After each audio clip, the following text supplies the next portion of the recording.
Hello guys, welcome to my channel radio Gyan Kendra. उम्मीद करते हैं कि आप स्वस्थ होंगे। तो पिछली वीडियो में हम लोगों ने 24 तक के क्वेश्चन को देख लिया था। 25वां ये देखिए डायग्रामेटिक है, ये आने वाला है नहीं, तो हम लोग 26वां क्वेश्चन देखेंगे। 26वां क्वेश्चन क्या कह रहा है कि which statement is not true about thyroxine. Thyroxine hormones के बारे में कौन सा सही नहीं है। Iron is essential for synthesis of thyroxine, पहला ही हमको मिल गया।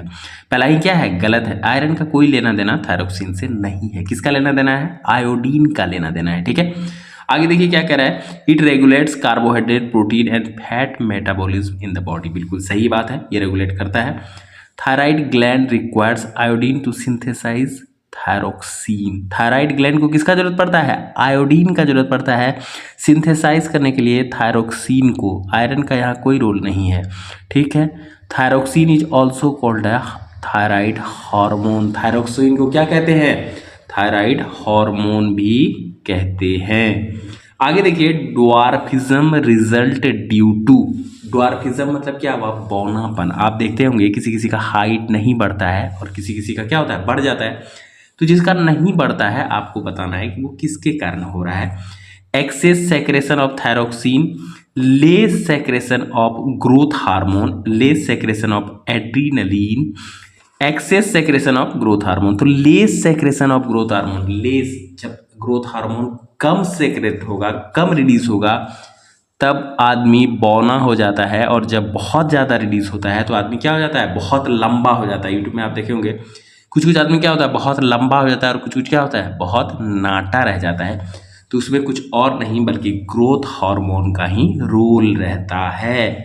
अब देखिए 28 नंबर क्या कह रहा है कि dramatic changes of body features associated with puberty are mainly because of secretion of.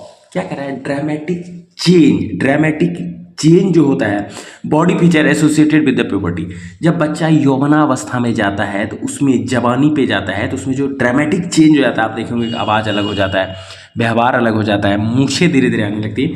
ये सब किसके कारण होता है, तो आप याद रखिएगा कि testosterone hormone from testes and oestrogen from the ovary. ठीक है, इसको क्या पढ़ेंगे, oestrogen from the ovary. Oestrogen hormone जो है ना, ये लड़की लोगों से स्रावित होता है, लड़की में पाया जाता है।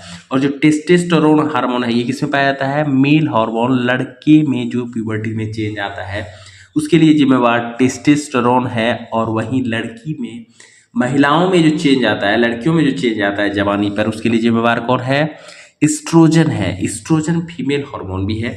आगे देखिए इसका एक्सप्लेनेशन में कह रहा है कि टेस्टस ओनली इन मेल्स, ग्लैंड है जहां से ये हार्मोन्स निकलेंगे। टेस्टोस्टेरोन कहां से निकल रहा है, टेस्टस से निकल रहा है। Ovaries only in female hormone, इससे एस्ट्रोजन निकलते हैं, प्रोगेस्टेरोन भी निकलते हैं। ठीक है, पहला तो यहीं से क्वेश्चन बन जाता है, आपको दे देगा कि testosterone hormone is secreted from which of the following glands. Testosterone hormone कौन से ग्लैंड से निकलता है, तो टेस्टस से निकलता है। उसके बाद आपको पूछ देगा कि which of the following is a male hormone, तो आपको देना पड़ेगा टेस्टोस्टेरोन।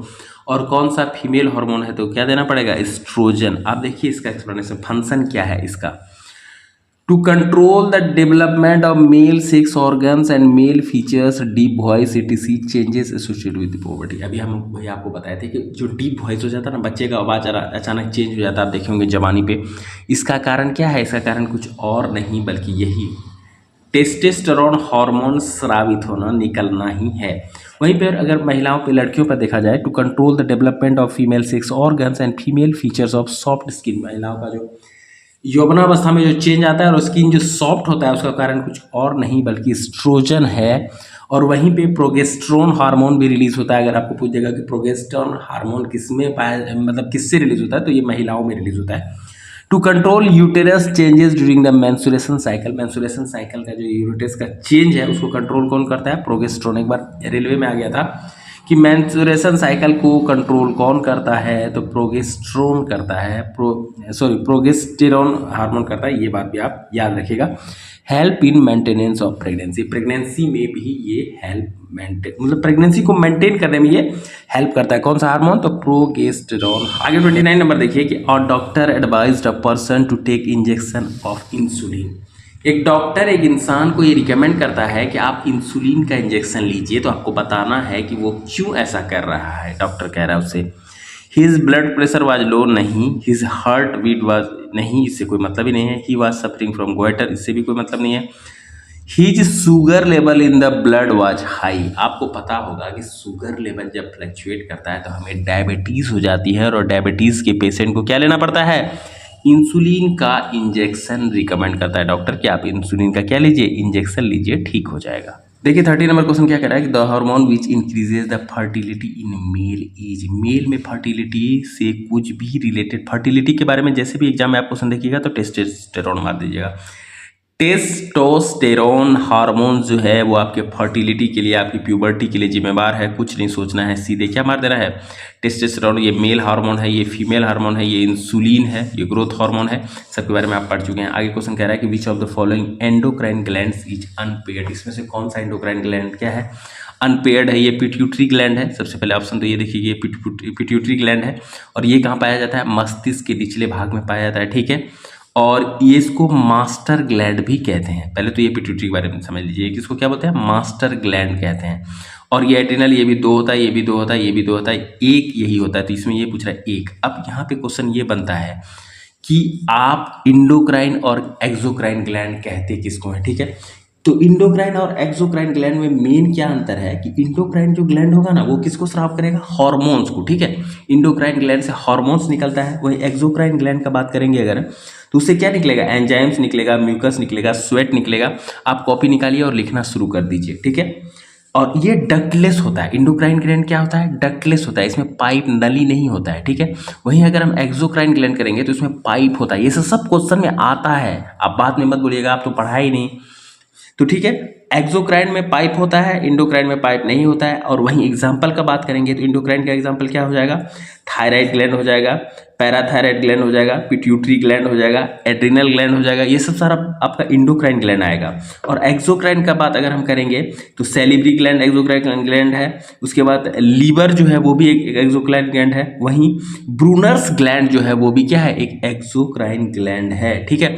यहीं से एक क्वेश्चन और बन जाता है कि मिक्स ग्लैंड हमारे शरीर में, और ये इंडोक्राइन और एंडोक्राइन एक्सोक्राइन ग्लैंड जो है अंतःस्रावी और बहिर्स्रावी ग्रंथि जिसको हिंदी में बोलते हैं, ये हमारे अंदर पाया जाता है। वहीं पे एक क्वेश्चन मिक्स ग्लैंड को भी लेके बन जाता है कि मिक्स ग्लैंड क्या है।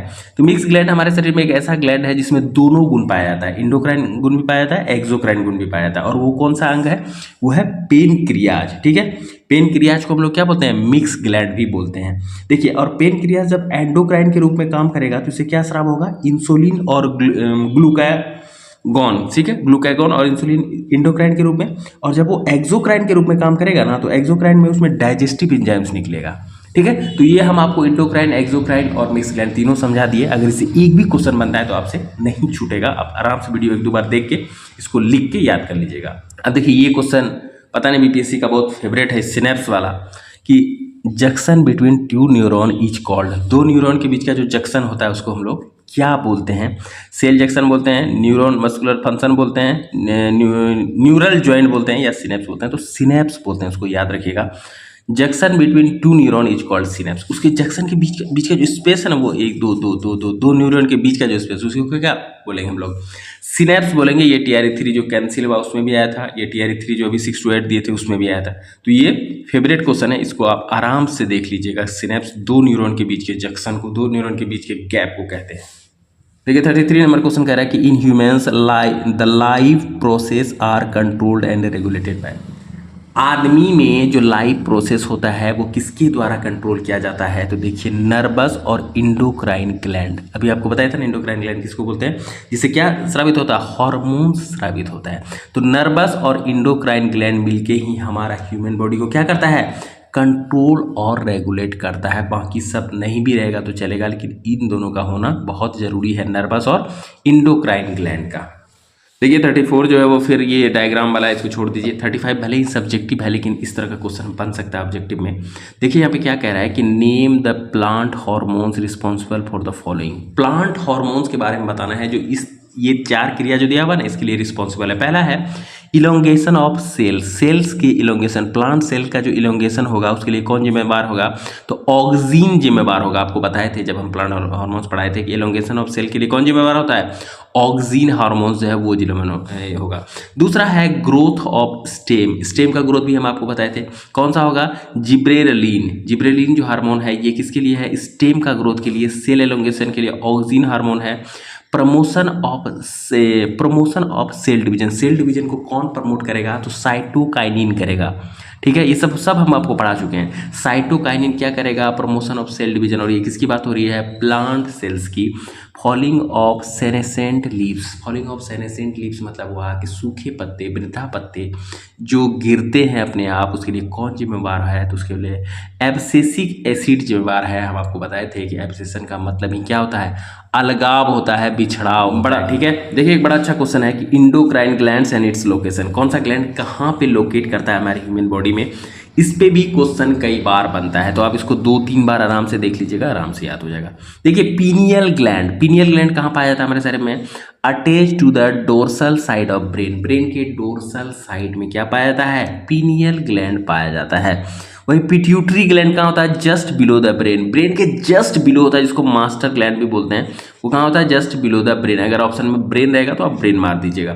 वहीं थायराइड ग्लैंड कहाँ होता है, attach to the windpipe कहाँ पे पाया जाता है, हमारे गले में पाया जाता है। इसीलिए आप देखते हैं कि ग्वाइटर रोग में क्या होता है, कि गला फूल जाता है। तो थायराइड ग्लैंड कहाँ पे पाया जाता है, विंड पाइप में। थाइमस कहाँ पाया जाता है, lower part of the neck and upper part of the chest. Neck के लोअर पार्ट में होगा और चेस्ट के अपर पार्ट में होगा, उसके बीच में जो है स्पेस, उसमें क्या पाया जाएगा, थाइमस पाया जाएगा। तो ये सब सारे कौन सा है, इंडोक्राइन ग्लैंड हैं। आप ये भी स्क्रीनशॉट लेके रख लीजिए। ठीक है, तो उम्मीद करते हैं कि ये वीडियो आपको हेल्पफुल लगा होगा और पसंद आया होगा। अगर पसंद आया है तो वीडियो को लाइक कीजिएगा, चैनल पर नए हैं तो भाई के चैनल को सब्सक्राइब जरूर कीजिएगा। मिलते हैं नेक्स्ट वीडियो में, तब तक अपना और अपने चाहने वालों का ख्याल रखिए। जय हिंद।